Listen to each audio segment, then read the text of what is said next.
Nomor 2.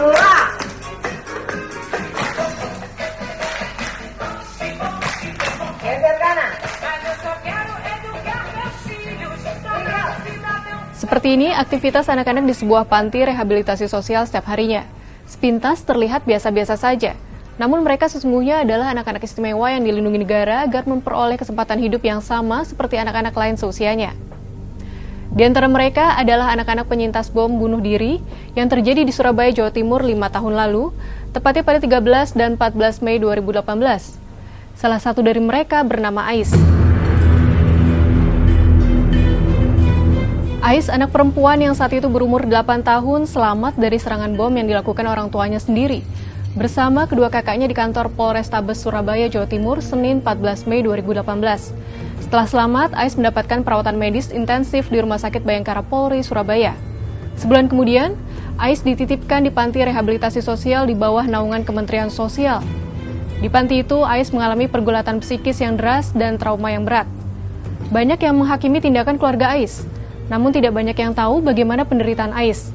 Ais adalah salah satu contoh anak yang menjadi korban dari keegoisan keluarganya sendiri.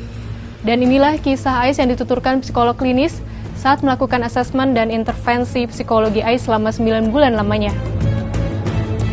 Hasil asesmen psikologi, Ais mengalami post-traumatic stress disorder atau PTSD atau gangguan mental yang dipicu oleh peristiwa traumatis. Bagaimana tidak, Ais yang saat itu ada di lokasi kejadian menyaksikan orang tuanya meledak dan tewas. Jadi simptom trauma ada re-experiencing, ada avoidance, ada hyperarousal. Re-experiencing itu pada saat kita tanyakan kembali pada anak bagaimana peristiwa yang dialaminya gitu di Surabaya, anak secara otomatis jantungnya mulai berdetak kencang, mulai keringat dingin, badannya menggigil.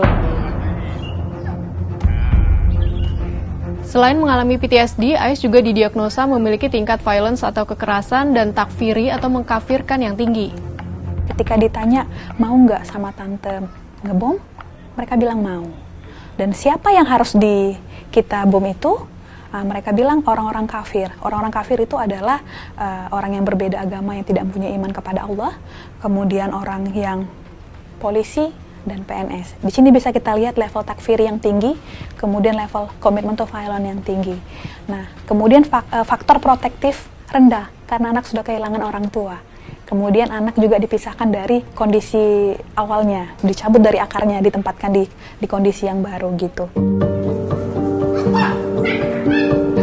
Setelah asesmen dan kondisi psikologi Ais terdiagnosa, selanjutnya psikolog klinis melakukan intervensi melalui terapi psikologi. Satu bentuk terapinya yaitu play terapi atau terapi bermain. Terapi bermain ini memberikan anak-anak kebebasan untuk memilih mainan dan bermain. Waktunya kira-kira 40-50 menit. Setelah selesai bermain, psikolog mengamati simbol yang dipilih, mendengar cerita dari permainan, menginterpretasi dan memaknai permainan. Pada saat bermain, anak menempatkan di pasir pasangan-pasangan hewan. Kuda ada pasangannya, kambing ada pasangannya, unta ada pasangannya, tapi ada satu hewan yang cuma sendiri. Kemudian semua hewan dimasukkan ke dalam kurungan. Nah, ketika ditanya, ini penjaganya kemana? Penjaganya sudah mati. Lah, kemudian gimana dong dengan hewan-hewan ini? Mereka terkurung, ya bakal mati juga. Lah, ini kok bisa sendiri? Iya, dia cuma sendirian. Pas kita tanya, ini kamu ya? Iya. Nah, di situ sebenarnya bisa kita tangkap, anak merasa sendirian sebenarnya. Ketika ditanya, kamu merasa sendirian ya? Ini kamu ya? Iya, merasa sendirian. Nah, kita bisa mengafirmasi anak. Kita peluk, terus kita afirmasi, kamu nggak sendirian kan, ada banyak teman. Tante juga di sini, ada nenek, ada mbah di sini akan menemanimu. Jadi kita bisa membantu anak merasa nyaman, merasa aman kembali gitu. Jadi melalui media permainan, anak bisa mengeksplor emosinya, mengenali emosinya, bisa mengekspresikan emosinya, dan juga bisa meregulasi emosi, beradaptasi dengan perasaan kehilangan, beradaptasi dengan perasaan yang penuh takut, ketidakpastian, kemudian bisa menerima itu semuanya. Karena pada saat peristiwa traumatik, anak pasti ketakutan, takut, cemas, sedih, ada juga perasaan powerless gitu kan. Nah, di media permainan ini anak diberikan ruang sebebas-bebasnya untuk mengekspresikan itu kemudian kita bantu untuk menemukan solusi yang tepat. Tak cukup dengan terapi bermain, dalam seminggu Ais juga mendapatkan sesi terapi kelompok untuk menurunkan agresivitasnya dan terapi Dream Achievement atau pencapaian mimpi. Pertimbangannya kenapa memberikan Dream Achievement? Karena anak-anak ini gambarannya terhadap masa depan itu suram. Masa depan hancur, berantakan, suram gitu. Itu yang mereka dapatkan tentang gambaran masa depan. Dan mereka tidak punya cita-cita. Makanya kita berikan terapi Dream Achievement. Dari terapi Dream Achievement, Ais bercita-cita menjadi dokter. Selanjutnya, intervensi psikologi yang diberikan kepada Ais pun menunjukkan kemajuan yang berarti hingga sampai pada tanda jika terapinya layak untuk diterminasi. Saya akhirnya memutuskan terminasi karena di akhir sesi dia bilang seperti ini, udah. Ketika saya tanya masih mau mati, udah nggak mau. Aku mau hidup aja, mau main aja, lebih senang main. Nah, di situ sebenarnya sudah kelihatan, komitmen anak untuk jihad, untuk akhirnya untuk mati sudah berubah nih. Ini pencapaian luar biasa.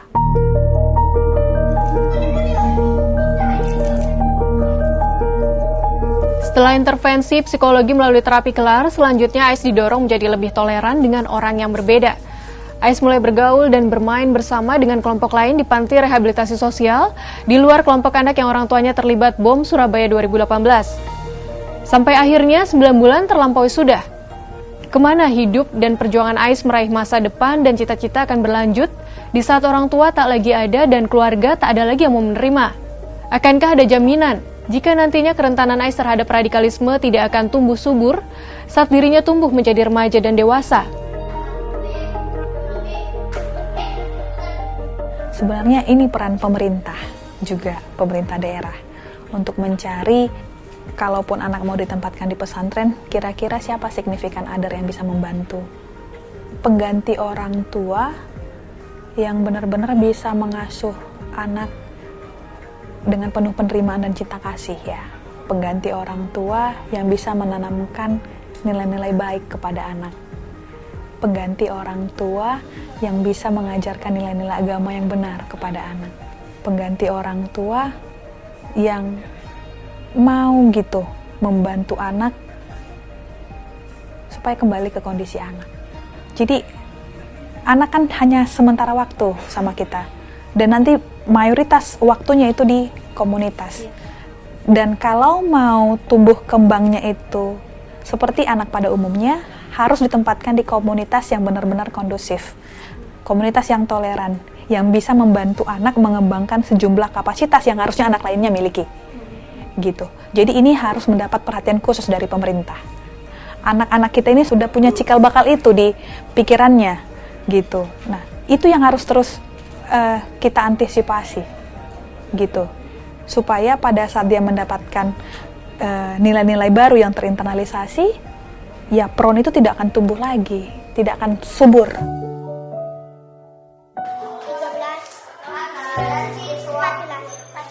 Sampai di sini, kira-kira apakah kita masih pantas menghakimi Ais sebagai pelaku teror atau sebaliknya? Ais hanyalah korban dari terorisme itu sendiri.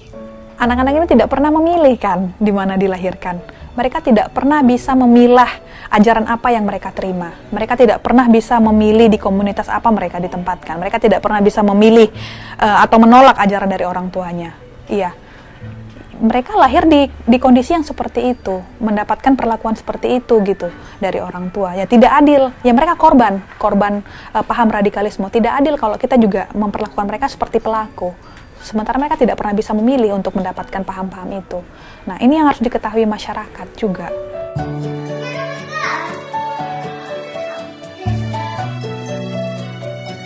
Pada akhirnya, ini bukan sesempit soal Ais dan bom Surabaya 2018.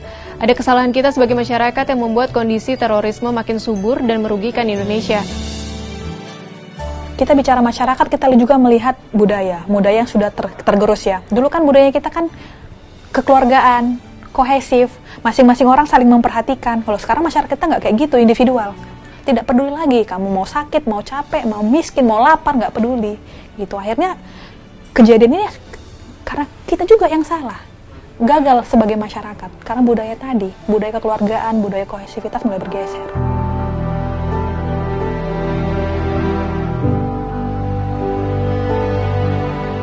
Ini bisa dicegah kalau masing-masing kita saling perhatian, masing-masing kita saling tolong-menolong, masing-masing kita saling membantu.